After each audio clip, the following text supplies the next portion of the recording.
मैं संभल भी जाऊंगा और जो पीड़ित लोग हैं उनकी मदद भी करूंगा। और मेरे पत्रकार साथी, आपसे बेहतर कौन जानेगा यमुना किनारे क्या हुआ है। एक पत्रकार के पूरे कपड़े उतार दिए थे, याद है कि नहीं याद? तो ऐसे माहौल में हम और आप लोग हैं। संभल के लोगों की मदद हो, उनको न्याय मिले, और उसके लिए हमें चाहे लोकसभा में सवाल उठाना पड़े या लगातार हम लोगों को उसके लिए लड़ाई लड़नी पड़े, हम लोग संभल के लोगों को न्याय दिलाना चाहते हैं। उन्हें न्याय मिलेगा। जो संविधान या जो आर्टिकल कहता है प्लेसेस ऑफ वर्शिप एक्ट, उसको भी नहीं सरकार मान रही है। क्या खोदना चाहते हैं आप? मुझे तो ये समझ में नहीं आ रहा, भारतीय जनता पार्टी को कैलाश पर्वत नहीं दिखाई दे रहा है, मानसरोवर नहीं दिखाई दे रहा। इन भारतीय जनता पार्टी के लोगों से कहो कि चलो मानसरोवर की ओर, चलो कैलाश पर्वत की ओर, हम आपका साथ देंगे।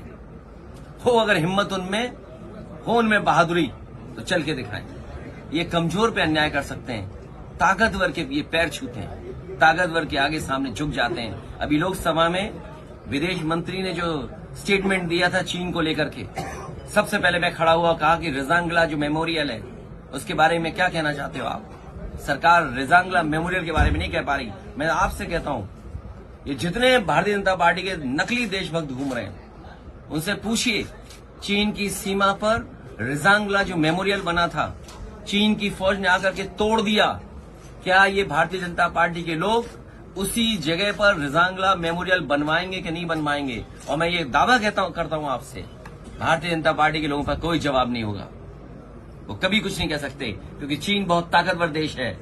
भारतीय जनता पार्टी की हिम्मत नहीं है उनके लोगों को कि जाकर के कुछ अपने रिजांगला के बारे में कह दें, कैलाश पर्वत के बारे में कह दें, मानसरोवर के बारे में कह दें। और मैं आज आपके सामने कह रहा हूं, ऑन रिकॉर्ड कह रहा हूं, वो दिन आएगा जब चीन आपको मानसरोवर नहीं जाने देगा, कैलाश पर्वत की ओर नहीं जाने देगा, क्योंकि उन्होंने बड़े पैमाने पर मिसाइल्स का कारखाना वहां लगा दिया है। ये बात अगर गलत है तो बीजेपी के लोग कहें आकर के।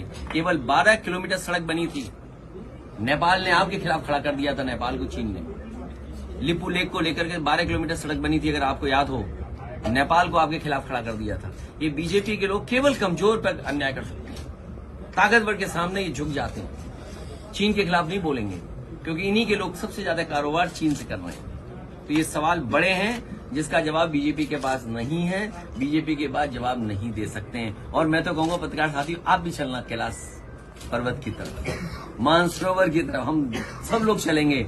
आगे आगे बीजेपी वाले, पीछे प्रेस वाले, और प्रेस वालों के पीछे समाजवादी लोग चलेंगे, जिससे आप लोग लौट ना पाओ, आपको धक्का देकर के पहुंचा जाएंगे।